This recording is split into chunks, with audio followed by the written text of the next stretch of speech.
It's the 3 on PLAXtv. Yo.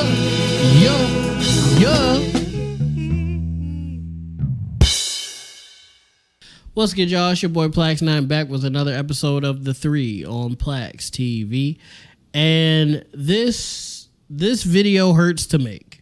I'm gonna be completely honest with you. This video hurts to make because in 2004, 2005, my cousin gave me one of his PlayStation 2s, right?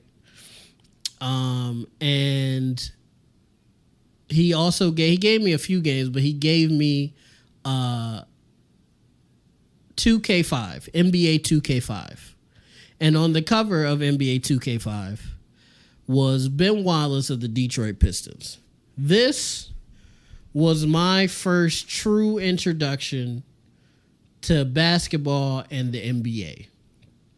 And I loved the Detroit Pistons, that team, Chauncey Billups, Rip Hamilton, Tayshaun Prince, Ben Wallace, Rasheed Wallace. I loved that team, right? And I would use them all the time. I even watched some of their games, all that stuff. They were my first introduction to the NBA and basketball in general, as far as I remember. But the team that made me fall in love with basketball was the 2007-2008 Boston Celtics. With Rajon Rondo, Ray Allen, Paul Pierce, Kevin Garnett, Kendrick Perkins, Brian Scalabrine, Doc Rivers as the coach, Tony Allen, Tom Thibodeau as an assistant coach. Who else was on that team?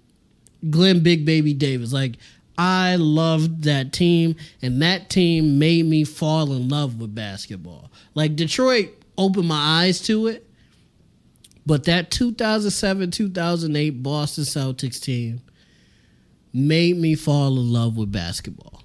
That's the truth. That's the truth, right? But since then, due to a number of things, I have grown a very strong disdain for that 08 Celtics team. And it's all their fault. It's their fault. And it's crazy that the team that made me fall in love with basketball, I now have a very strong disdain for. Mostly because of how much they ride that championship, whether it be from what they say, how they act, or the opportunities that they get. Now, let me get into it, right? First off, I'd like to start by saying that this hurts too, not just because he was the coach for the Boston Celtics, but for that Celtics team, but because he's a black coach. This what I'm about to say hurts, but again, like I said, I try to be as realistic as possible and as honest as possible with my assessments of basketball, right? Doc Rivers is not a good coach. Doc Rivers is not a great coach. Is he decent? Sure. Is he all right? Sure. But he's not a great coach. He's not a good coach. He's mid at best. And he's extremely overrated, and I think the league and players are starting to see that now. Now, let me give you reasoning behind that. Doc Rivers has blown the most 3-1 leads in NBA history as a coach. I believe he's done it in Orlando. He's done it with the Clippers a few times. He's done it with Philly. He's blown the most 3-1 leads in NBA history. Now, let me go all the way back. Orlando. He's the head coach of the Orlando Magic. They had a team of Grant Hill, Mike Miller, Tracy McGrady. And before the injuries, those guys were amazing basketball players and potentially could have been some of the greatest players to ever play the game if they wouldn't have ended up getting hurt. Like Grant got hurt a lot and T-Mac did. Even Mike Miller got hurt a lot. He could have been better if he wouldn't have been, so injury prone. That team that was already relatively stacked because they also had Patrick Ewing at center, even though he was older Patrick Ewing. He wasn't the same Patrick Ewing, but still, he was still decent. They could have added the greatest power forward to ever play the game, Tim Duncan. The reason that team wasn't able to add Tim Duncan wasn't because the Spurs offered Timmy the most money. It wasn't because Timmy loves Pop so much. It wasn't because Timmy loves San Antonio so much that he couldn't leave. It was none of those things. He was ready to go to the Orlando Magic to team up with Grant, T-Mac, Mike Miller, and Patrick Ewing. He was ready to go. The reason Timmy didn't end up in Orlando is because I believe Tim Duncan's wife at the time asked Doc Rivers, can the family travel with the team? Because at the time, a lot of teams wasn't doing that. The Spurs was one of the few teams that was letting teams do that, apparently. But she asked, and Doc Rivers said no. And Timmy's wife was like, well, can we make an exception because it's Timmy? Maybe we could change the rule around. And Doc Rivers said, hell no. We don't do that. And that just happened to be the thing that turned Timmy's wife off, which in turn turned Timmy off, which kept Timmy on the San Antonio Spurs. Now, was that the better decision for Timmy? I don't know. I don't know what he could have did in Orlando. He did end up dominating with the Spurs and winning multiple more championships and, breaking records and stuff like that. And the Spurs are one of the greatest teams of the past, 20, 30 years. And the Spurs have solidified themselves as one of the greatest organizations and one of the greatest teams in NBA history. Would he have been able to do that in Orlando? I don't know. Maybe with Timmy there, maybe T-Mac and Grant don't get hurt as much. Maybe things change, right? I don't know. But he fumbled the greatest power forward in NBA history because he didn't want to change the rules on families traveling with the team. That was Orlando. And then Orlando, even as talented as they were, didn't really accomplish anything. They blew, I think they were the first or second team ever to blow a 3-1 lead in a playoff series. They floundered. They didn't do anything. Grant started getting hurt. T-Mac started getting hurt. Mac Miller. Mike Miller started getting hurt. It was done, right? He becomes the coach of the Boston Celtics. The Celtics didn't do anything of note when he first got there. They had Antoine Walker and Paul Pierce and stuff like that, but they just weren't. They were first round, second round exits. They weren't doing anything. They were just a mid-level team that just didn't accomplish anything. He luckily, with the help of Danny Ainge and the front office of Boston, was able to acquire Kevin Garnett and Ray Allen. And they drafted Rajon Rondo, somebody who became one of the greatest point guards ever, but they didn't expect that at the time. But he did. He turned into that. And they luckily, with that overpowered super team of Kevin Garnett, the truth Paul Pierce, Ray Allen, one of the greatest shooters in NBA history, and Rajon Rondo, were able to pull off an NBA championship and win the NBA championship in 2008. That's the team that I fell in love with because they attitude, they play hard, they really wanted to win, they focused on defense. Offensively, were they the greatest? No, because on 2K, using that Celtics team is really tough. You play decent defense, but scoring is kind of tough with that team, especially if you're playing against another all-time team. But in real life, though, it worked. Even with bum-ass Kendrick Perkins at the center, it worked. And they were able to win a championship. After that, they went to the finals again against the same team that they beat the first time, the LA Lakers with Kobe Bryant, and they lost. And they continued to lose over time. You know what I'm saying? They were a consistent playoff team and stuff like that. I believe they made a couple other Eastern Conference Finals, but they weren't able to win another championship, even though they were relatively stacked. in the front, at least. They have Rondo, Ray Allen, Paul Pierce, KG. They have 4 all-star level players and someone who was supposed to be an elite level coach, and they just couldn't make anything else happen. The team disbanded. Boston got worse. Doc Rivers leaves. He becomes the head coach of the Clippers. Lob City. I will say he turned that team around. They ticket prices went up. They became a playoff team. That's something that they weren't before. But they added Chris Paul. They had Blake Griffin, DeAndre Jordan, JJ Redick, Jamal Crawford. They added Pierce later on. Great team who consistently underachieved. Now, could Lob City have won a championship? I don't know. I don't think so. I didn't look at them like a championship team. Now, if Blake Griffin was able to evolve into Detroit Pistons Blake Griffin while he was with the Clippers, maybe. Because Blake in Detroit that's his best basketball. It was just wasted because he was in bum-ass Detroit. But if that would have been able to happen, maybe that changes some of their outcomes. But for the most part, again, that team underachieved. First round exits, second round exits. I don't even think they made it to the conference finals once. They were consistently underachieving, even with Chris Paul and Jamal Crawford and J.J. Redick and Blake Griffin and DeAndre Jordan in his prime. Like, they just weren't able to make anything of note happen.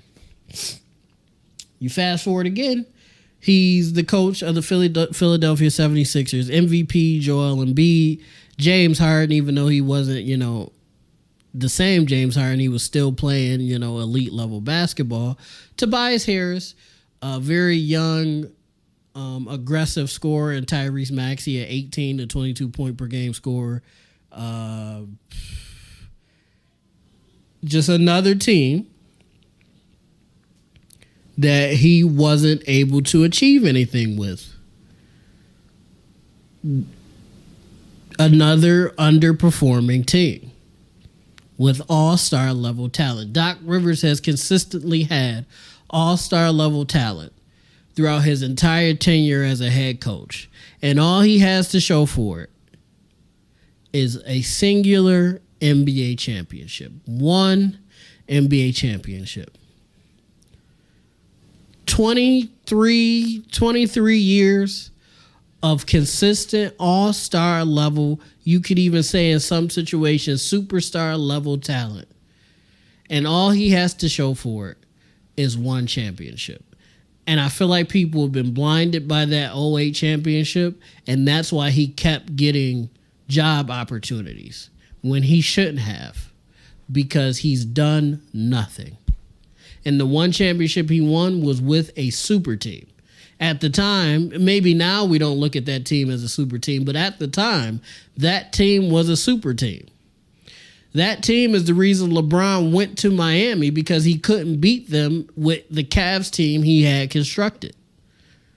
So he had to construct his own super team. The only difference in that situation was the Celtics were done by that point. By the time he decided to go to Miami, Boston, it was over, basically. They played together for a few more years, but it was basically over with. Now I'm going to talk about a delusional man. Paul Pierce, the truth. For some reason, Paul Pierce thinks he's better than Dwayne Wade, and in some cases, he thinks he's better than LeBron James. Pierce, you're like a quarter of LeBron. You're like 25% of LeBron. So it's not even a conversation. LeBron is top 3 all time. You're in the top 75, maybe. And that's a maybe. Regarding D-Wade, his argument on being better than D-Wade is if you put Shaq and LeBron and Chris Bosh with him, he wins more championships, which is true. That's true for most people, though. You put Shaq with like Carmelo Anthony, I think Melo wins the championship. You put You put LeBron and Bosh with Melo, he wins a championship or two. That's because those guys are also great players. And most of the time, you would think when you put great players together, you probably are going to win at least one championship. That doesn't happen every time, but you would think that's what's going to happen. But besides that, D Wade was on pace to be in one of the top scorers in NBA history if he wouldn't have got hurt for those 2-3 years or whatever. He was a scoring leader. He's one of the best defensive shooting guards in NBA history. He had the most blocks for a shooting guard, or not even a shooting guard, a guard in NBA history. He was a lockdown defender, super athletic. Wasn't the greatest shooter, but regardless of not being a good three-point shooter, he still scored a lot of points and got to the rim when he wanted to. His mid-range jumper is silky smooth. He was one of the first people to really key in on drawing fouls and making people foul him and send him to the line.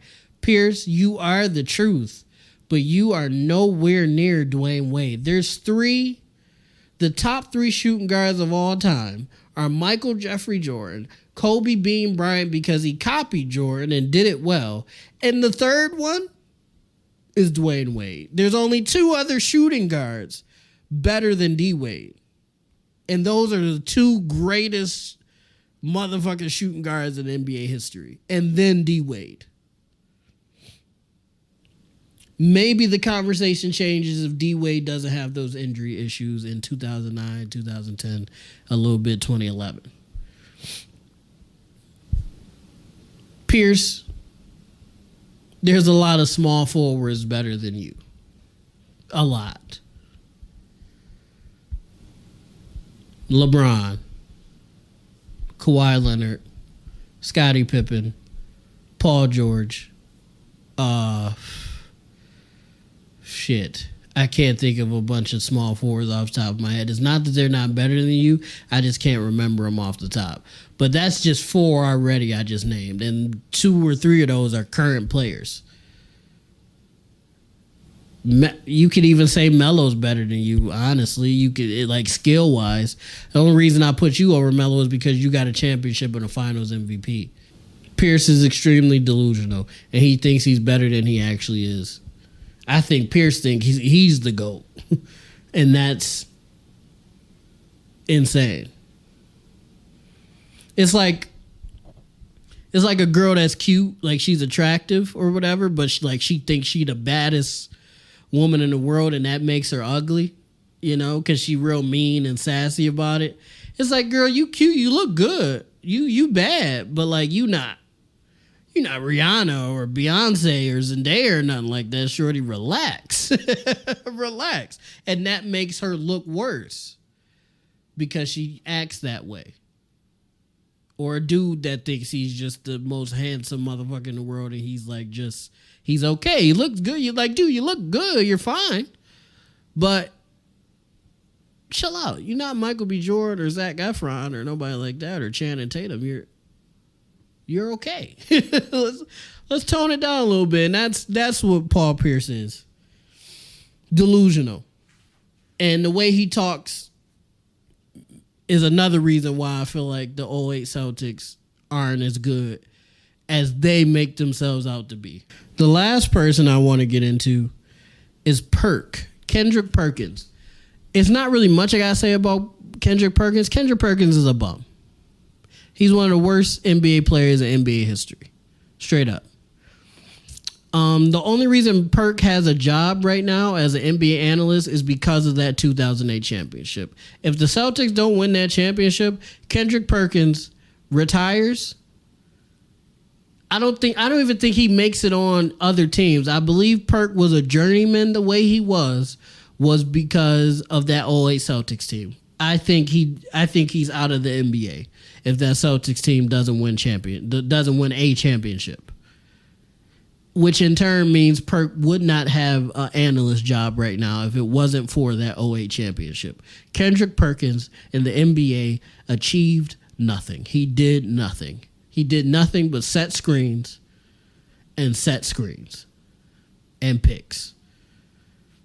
He's not a good defender. He can't score. He's not athletic. There's nothing. He's just a very big body, which makes him a good screen setter and pick setter. He doesn't rebound a lot. He doesn't block shots. He doesn't stop anybody. He's not fast. He's not athletic. He's strong. But even in that case, he's not the strongest guy in the NBA. Kendrick Perkins has done nothing but win that NBA championship in 2008. And that's what allowed him to stay in the league for as long as he did. And that's what allowed him to currently have a job as an NBA analyst. And this is upsetting because, again, like I said in the beginning, I loved that '08 Boston Celtics team. They are the reason that I love basketball the way I do now. But over time, those guys have milked that championship like no other. Like, they've milked that one mediocre championship as if they were a dynasty or something. Like, if they won 2 or 3, I would be like, okay, that makes a little bit more sense. You guys won one championship and didn't do any, and then lost to the team that you beat the next year, and then didn't go back again. If you ask them, they're a dynasty, and they're the 1960 Celtics. They won 11 championships. Those Celtics teams, I don't know for sure because I wasn't around after Boston dominated in the 60s, but I don't even think that team milked their 11 championships the way this Boston Celtics team milks one championship. Only thing I could really say is, like, some of those guys are in the top 75 and they shouldn't be. Like Cowens and, like, just like certain guys are on JoJo White, maybe. Some of those guys are in the top 75 list and they shouldn't be, and they're only there because they won so many championships on those Celtics teams. And they weren't even the best players on the teams. It was Cousy and Bill Russell. It wasn't John Havlicek, like Sam Jones. It was some of the guys on the top 75 lists from those Celtics teams shouldn't be on it, but they're on it because they got 8 championships. They got 10 championships. You see what I'm saying? They scored a little bit on those teams. That's the most I can say about them milking it. This Celtics team, this '08 Celtics team, acts like they won 11 championships, and we're crazy for not ranking them higher than they think they should be. And my buddy made a good point out in the video after this. My buddy made a good point. The guys that don't talk shit are the guys that were successful outside of that team. Like Ray Allen. Ray Allen won another championship in Miami. I think he might have won 2 in Miami. KG, before that Celtics team, won an MVP in Minnesota. And he turned that Minnesota team around. They didn't accomplish anything, but he did turn that organization around for the time being. And Rondo won another championship with the Lakers outside of that '08 Boston Celtics team. Those 3 guys aren't milking it because they don't need to. The only guys that are milking that '08 team and making it look bad for everybody else is Doc Rivers continuously getting coaching jobs when he shouldn't. And being touted as an elite, great coach when he's mid at best. Paul Pierce saying that he's better than players that he's not even close to all time. And Kendrick Perkins, who played in the league for like 15 to 20 years and he shouldn't have. And having an analyst job that he also should not have. And the only reason he has that, once again, is because of the '08 Celtics. But I hope you guys enjoyed this video. Let me know what you think in the comments down below. This one was a little long too, but I hope you guys enjoyed regardless. Comment down below like what you think about what I said. Do you disagree with me? Do you agree with me? Do you think Paul Pierce is delusional? Do you think Doc Rivers is overrated? Is Kendrick Perkins a bum, or do you think he's good? All that stuff. Let me know in the comments down below. Make sure you like, make sure you comment, make sure you subscribe, make sure you ding that notification bell so you know every time I drop a video. And most of all, YouTube, I love you guys. Peace out. It's the 3 on PLAXtv. Yo.